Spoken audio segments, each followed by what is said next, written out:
This video explores the FTCE ESOL K-12 exam. That's test 047. If you want to teach English language learners or ELLs in Florida, this is the exam for you. Together we'll discuss 3 things: what content will be covered on the test and how to study for it, the most likely concepts or themes you will see on the exam, and we're going to end with a few practice questions.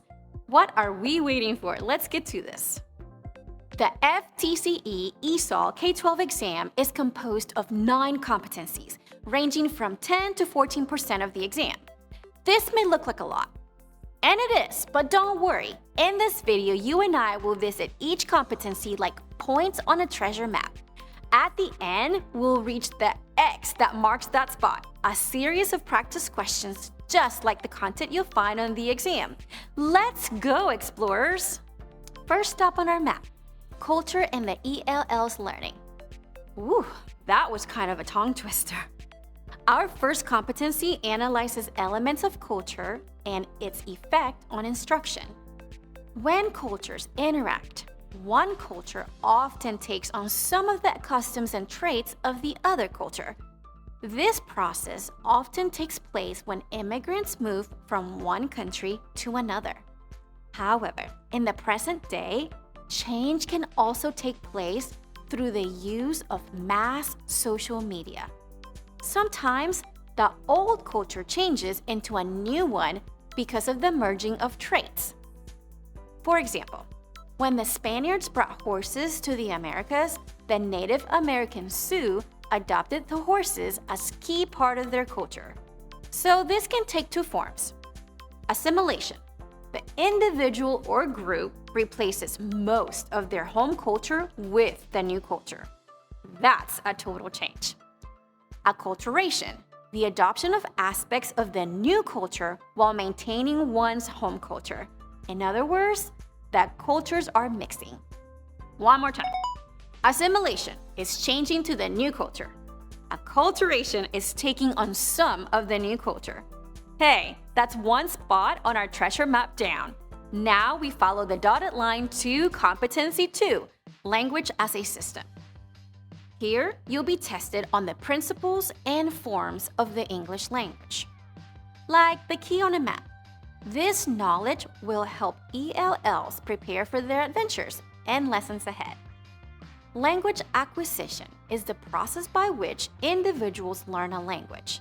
Language skills build upon basic linguistic concepts. There are 4 primary concepts related to the sounds of human language: phonemes, phonetics, phonology, and phonics.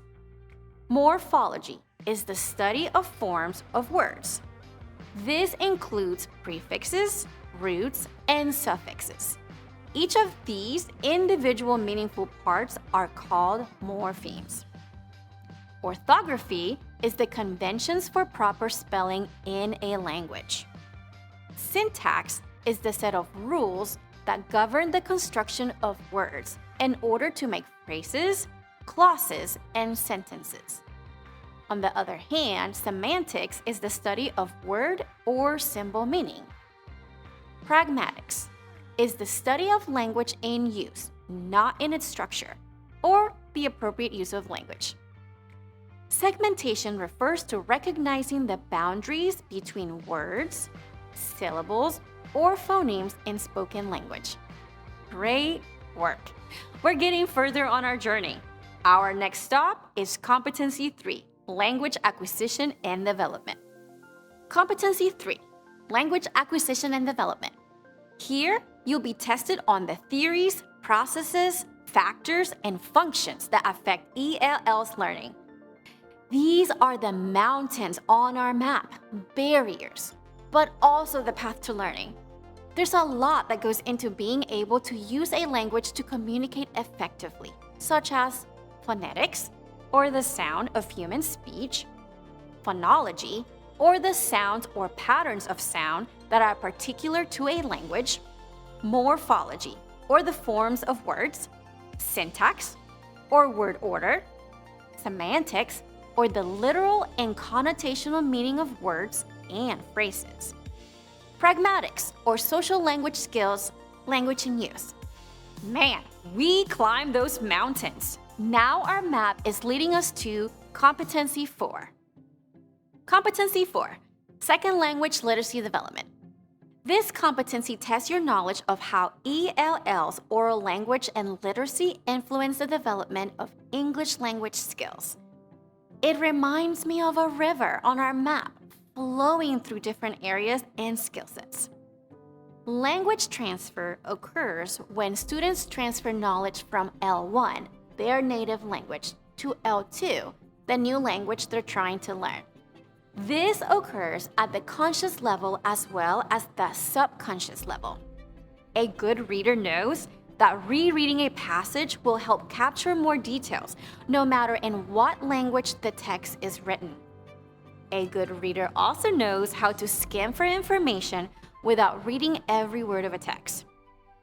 An ESL teacher can still provide insights and/or shortcuts, such as indicating to a group of German speakers that even though in German all nouns are capitalized, that is not the case with English, where only proper nouns are capitalized.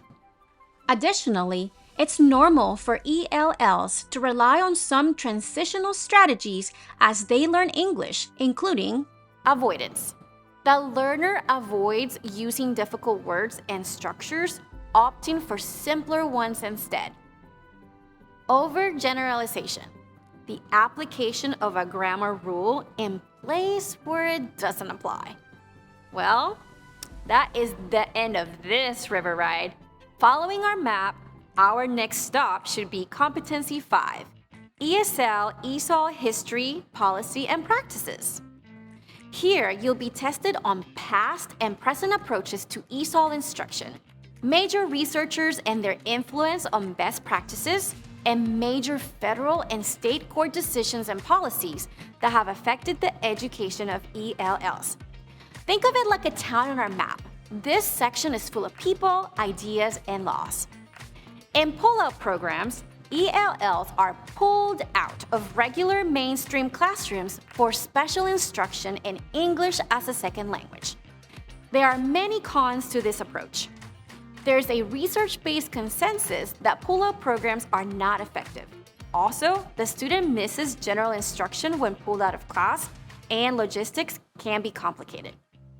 In pull-in, push-in programs, the ESL teacher works inside her student's regular education classroom to provide instruction. There are pros and cons here too. ELLs feel like a part of their learning community.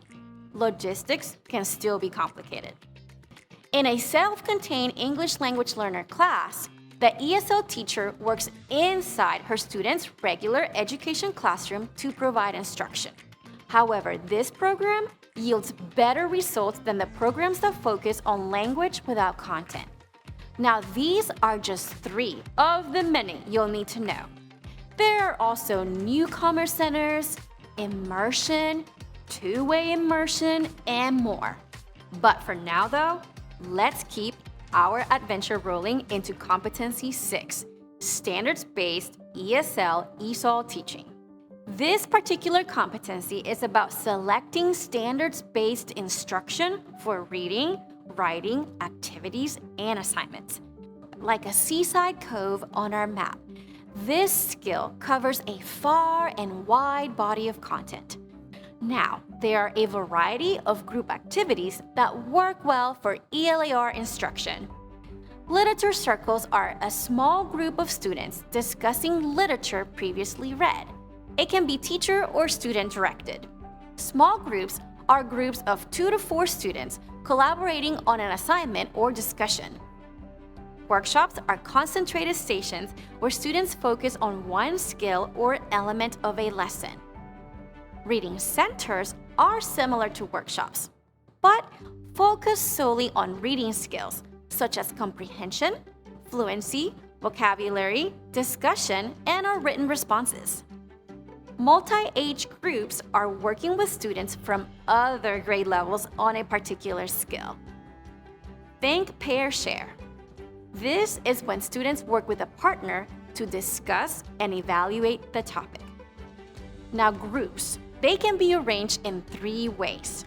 Number 1, randomly. No consideration. You can use numbers, a deck of cards, or a website like random.org to randomize the students. Number 2, homogeneously. That means similar. This is best for differentiation to work on a skill. Number 3, heterogeneously. That means different. This is absolutely the best for collaboration. Wow, we are so close to the end of this map. Our ocean is done and it's time for Competency VII, Resources and Technology. Competency VII, Resources and Technology. Here, you'll need to know how to select culturally responsive, age-appropriate, and linguistically accessible materials for students, as well as direct them to additional resources. If the last competency was a cove, then this one is the ocean, reaching out beyond our map. Well, in this case, our classroom. English language learners come from a variety of cultural heritages. Respect is key in creating a positive multicultural class environment. Students should be exposed to texts that reflect the diversity of the classroom and school communities. This includes characters that exhibit diversity in race and ethnicity, gender, socioeconomic status, ability, age, and national origin. Here are some tips for fostering a positive multicultural classroom. Number 1, cultural diversity should be discussed. It's not a secret. Students should have the opportunity to share their own culture and learn about others too. It's also important to remember that cultural identity levels vary among individuals that live in a culture different from their own heritage. Students go through the acculturation process at different rates, and that's okay. Teachers should help students see the benefits of biculturalism and bilingualism in their lives. Also, teachers can help students find connections by bringing photographs, music, maps, and tangible objects into the classroom. We crossed the ocean. Wow, that was quick. Let's travel next to Competency VIII, Planning Standards-Based Instruction of ELLs. This skill is about choosing appropriate methods of differentiation for ELLs learning and appropriate state-approved standards for ELL instruction. Like our map in a forest, this is important to save our students from getting lost in the weeds. Assessments are used for a variety of purposes in education, such as guiding teachers on how to effectively adjust their instruction to meet the needs of their students. Teachers also need to know if what they're doing is working, and they must assess students to find out. Teachers make instructional decisions using both quantitative and qualitative data. Quantitative data is numeric, analyzed statistically, or test scores. Qualitative data, on the other hand, is not numeric, analyzed observationally, and given through anecdotal notes and student surveys. Look at that! I can see the X marking the end of our adventure. But first, our last stop. Competency IX, Language Proficiency Assessments, Classroom-Based Assessments, and Assessment Issues for ELLs. Our final competency is about identifying the district, state, and federal requirements for identification, reclassification, and exit of ELLs from ESOL programs. Yep, you got it. This is the X that marks the spot. ESOL program success.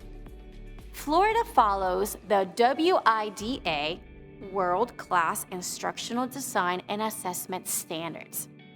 There are 5 WIDA ELD standards which are to be implemented by all educators with English learners in their classroom. Number 1, social and instructional language. Number 2, language of language arts. Number 3, language of mathematics. Number 4, language of science. 5, language of social studies.